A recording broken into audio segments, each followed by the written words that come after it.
माता की जय, भारत माता की जय, इंकलाब जिंदाबाद, इंकलाब जिंदाबाद।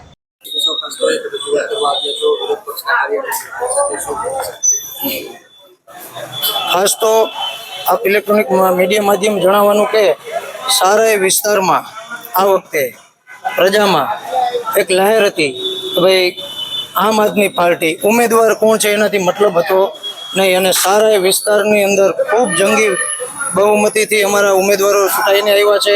ખાસ કરીને હું વાત કરવા માગીશ ગીતાબેન વસોયાની, જેઓ સરદાર 22 તાલુકા પંચાયતના વિજેતા ઉમેદવાર છે અને ખૂબ જંગી લીડથી જીતીને આવેલા છે.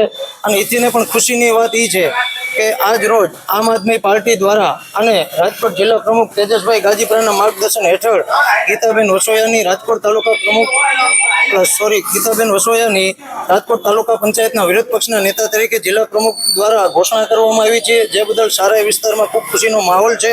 એ જ સમય અનુસાર આજરોજ અમે તાલુકા વિકાસ અધિકારીને મળી અને ગીતાબેન વસોયાનું વિરોધ પક્ષના નેતા તરીકેનું ફોર્મ રજૂ રાખેલ છે. આ તકે અમારી સાથે જિલ્લા પ્રમુખ તેજસભાઈ ગાજીપરા અને સારાએ અમારી ટીમના આગેવાનો સૌ ઉપસ્થિત રહ્યા છે.